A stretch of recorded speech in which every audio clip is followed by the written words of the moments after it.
Hello students, ये lecture आपके CTET से रिलेटेड है। सीटेट के मैथ्स पोर्शन से। मैथ्स पोर्शन में आपके दो सब पोर्शंस डिवाइडेड हैं। पहला पोर्शन है मैथमेटिकल कंटेंट से रिलेटेड और जो दूसरा पोर्शन है वो है मैथमेटिकल पेडागोजिकल इश्यूज़ से रिलेटेड। उन पेडागोजिकल इश्यूज़ में जो आपको पहला टॉपिक पढ़ना है वो है nature of mathematics. Nature of mathematics देखते हैं कि नेचर की प्रकृति क्या है। तो पहला जो पॉइंट है वो है कि इसकी अपनी एक भाषा है। It has own language. किस तरह से इसकी अपनी एक भाषा है?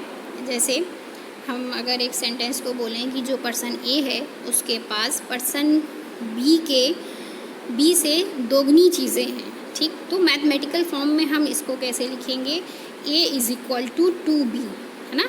तो a is equal to 2b जो है वो ये इस चीज़ को फाइनली कम्युनिकेट करने में एबल है कि हाँ, जो पर्सन a है उसके पास में 2b मतलब b से दोगुनी चीज़ें मौजूद हैं, ठीक। फिर अगला है एब्स्ट्रैक्टनेस, अमूर्त इन द सेंस कि हम इसको फिज़िकली फील नहीं कर सकते हैं, फिज़िकली मतलब टच नहीं कर सकते हैं कि क्या है। जैसे 5 का क्यूब इज़ इक्वल टू 125, ठीक। तो हम ये समझ तो सकते हैं कि हाँ, 5 का क्यूब इज़ इक्वल टू 125 होता है, लेकिन हम इसको फिज़िकली कैसे फील करें? फिज़िकली फील करने से इन द सीन जैसे हम अगर फिज़िक्स पढ़ रहे हैं, फिज़िक्स में हमने जनरेटर पढ़ा हुआ, ठीक है। तो जनरेटर के अंदर या किस तरह से ये वर्क कर रहा है हम उसको डायरेक्ट देख सकते हैं, डायरेक्ट उसको फील कर सकते हैं कि हाँ, वो चीज़ें मैथ्स में नहीं हैं, ये एक अमूर्त सब्जेक्ट है, ठीक है। मतलब हमें चीज़ें समझ में आती हैं, हमारे माइंड में वो पूरी मैपिंग बनती है कि हाँ, 5 cube is equal to 125, but we can't feel that. फिर अगला है maths is a science of calculation and measurement. Science of calculation से मतलब जैसे फिज़िक्स में हम लोग क्या पढ़ते हैं? फिज़िक्स क्या है? फिज़िक्स है साइंस ऑफ फिज़िकल ऑब्जेक्ट।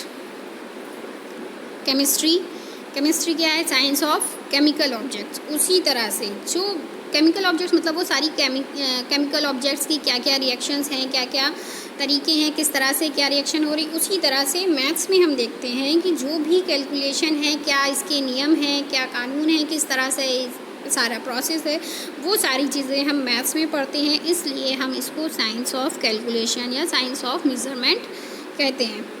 फिर अगला है लॉजिकल, मतलब जो हमारी मैथ्स है, जो हमारी गणित है, ये तार्किक है। इस नेचर को हम दो बेस पे समझ सकते हैं। जैसे एक नेचर होता है फैक्चुअल यानी कि तथ्य आधारित, दूसरा लॉजिकल। तो तथ्य आधारित में ये होता है कि हाँ, जैसे हम कब आज़ाद हुए? 15 अगस्त 1947 में, तो ये एक तथ्य है, ठीक। लॉजिकल ये है कि अगर 2 + 2 इज़ इक्वल टू 4, तो 2 + 2 इज़ इक्वल टू 4 क्यों है?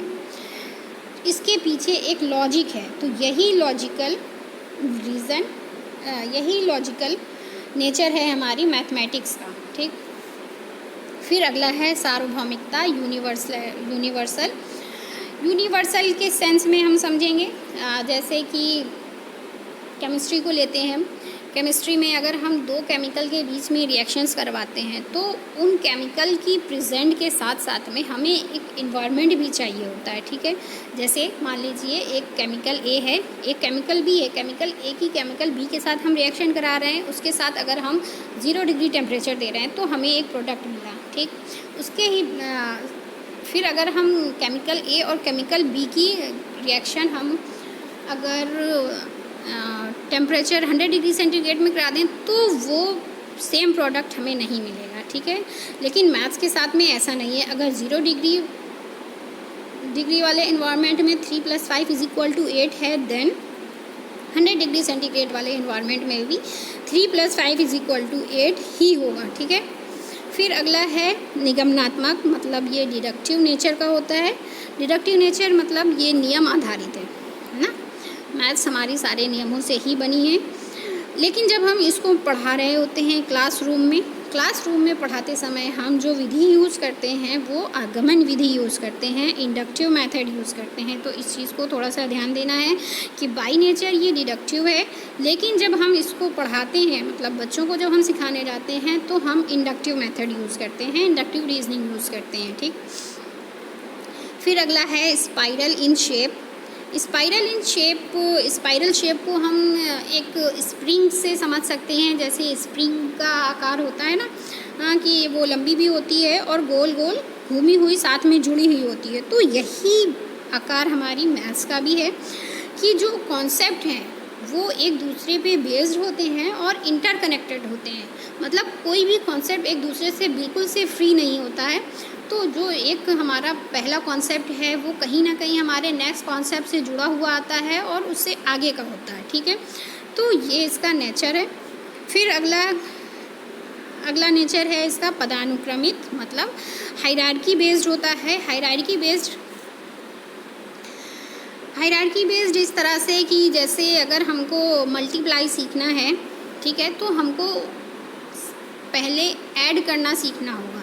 ठीक है, ये इसकी एक सीढ़ी है। ठीक है, पहले जैसे हमने अगर हम चाहें कि नहीं हम सीधे मल्टीप्लाई सीखेंगे, हम कहीं छलांग नहीं लगा सकते हैं।